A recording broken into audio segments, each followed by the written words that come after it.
안녕하세요. 흰수염고래입니다. 지금부터 2023 아시안컵 대한민국의 16강전 한국 대 사우디아라비아의 경기 결과를 빠르게 전해드리도록 하겠습니다.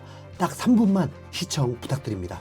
한국의 조별예선은 예상 밖 경기력과 성적으로 많은 비판을 받았던 상황에서 이번 토너먼트 첫 번째 경기 사우디아라비아전을 통해 분위기를 바꿔줘야 했던 매우 중요한 경기였습니다. 사우디아라비아는 아시아 기준 5위의 팀이었고 한국은 2010년 이후 5번의 대결에서 단 한 번도 패하지 않고 3승 2무로 압도적이었습니다. 그러나 현재 사우디아라비아는 400억 감독 만체이를 영입한 후 월드컵에서도 임팩트 있는 경기력을 보였고 지난 9월 한국과 평가전을 통해서도 결코 쉬운 상대가 아니라는 것을 확인했었습니다.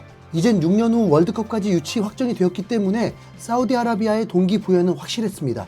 경기 1시간 전 라인업이 공개되고 클린스만 감독은 파격적인 라인업으로 사우디아라비아를 상대하기로 했습니다. 조현우 골키퍼, 설령우, 정승현, 김민재, 김영권, 김태환, 황인범, 이재성, 이강인, 정우영, 손흥민이 선발 출전하게 되었습니다.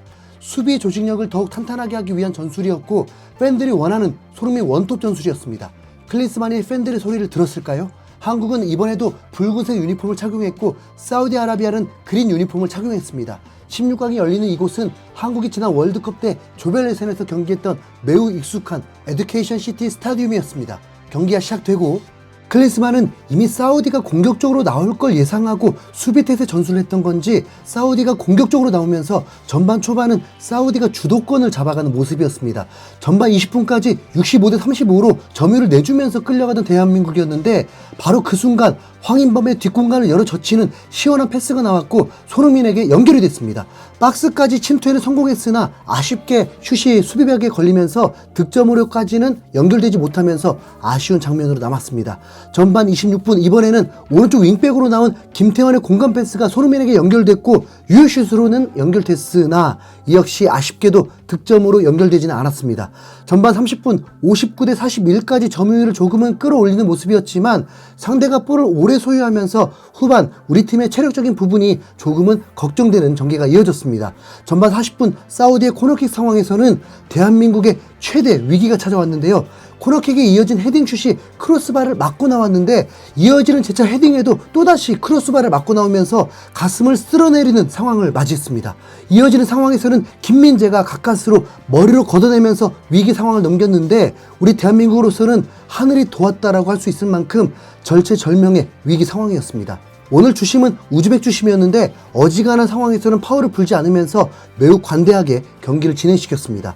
전반이 종료된 상황, 점유율은 51대 49로 끌어올렸지만 만족할 수 없었던 전반전, 후반전에 분명 또 다른 변화가 필요해 보였습니다.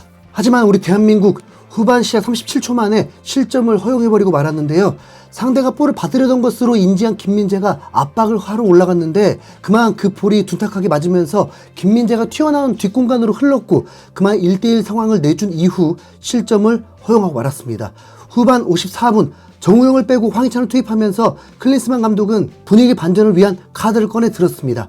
64분에는 이재성과 정승현을 빼고 박용우와 조규성을 투입해서 다시 포백으로 변화를 시도하는 모습이었는데요.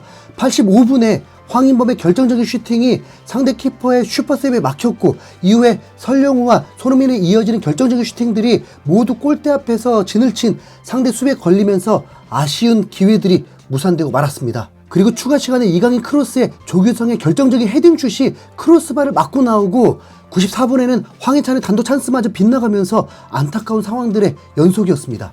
10분의 추가 시간이 거의 다 흘러가면서 사우디 팬들은 이미 이겼다는 듯이 난리를 치고 있었습니다. 그러나 드라마가 연출됩니다. 경기 종료 1분에 박스 안에서 설영우가 정확한 헤딩으로 골키퍼의 키를 넘기는 패스를 조규성이 높은 타점의 헤딩으로 극적인 동점을 만드는 데 성공했습니다. 그동안 비난받았던 서름을 이 한 방으로 날려버렸습니다. 이대로 연장전이 진행되었고 연장전에는 김민재가 코너킥 상황에서 기가 막힌 헤딩슛을 날렸는데 아쉽게도 골키퍼 선방에 막히면서 득점이 실패되고 말았습니다. 연장 전반은 대체적으로 한국이 주도했지만 골이 나오지 않으면서 이제 남은 15분으로 한국의 운명이 결정날 수 있었습니다. 연장 후반에도 결정적인 찬스가 있었습니다. 한 번은 조규성이 필드골 자신감이 없었는지 양보를 하면서 기회를 놓쳤고, 한 번은 이강인에게 결정적인 기회가 왔는데 사우디 골키퍼의 선방으로 막혀버리고 말았습니다. 마지막에 설영우의 플레이에 사우디 수비의 팔에 맞았는데 아쉽게도 주심은 VAR을 확인하지 않았습니다. 참고로 VAR 판독은 중동인들이었습니다. 결국 승부차기까지 가게 된 대한민국. 사우디가 먼저 선축을 했고 조현우가 방향을 잡았지만 아쉽게 성공되었고, 이어서 손흥민도 깔끔하게 성공하면서 긴장감을 높였습니다. 그리고 계속된 성공으로 김영권도 성공시켰고, 사우디의 세 번째 키커의 슈팅을 조현우가 드디어 막아내면서 8강 진출이 눈앞으로 왔습니다. 이후 조규성도 성공시키면서 앞서 나갔고, 조현우는 또 한 번 막아내면서 빛현우의 위용을 과시하였고, 마지막 황희찬이 깔끔하게 마무리하면서 한국은 모두 성공시키며 기어이 8강에 진출하게 되었습니다. 대한민국 선수들 수고 많았습니다. 이제 다음 찐 리뷰로 찾아뵙겠습니다. 꼭 시청해주세요. 이상 흰수염고래였습니다. 감사합니다.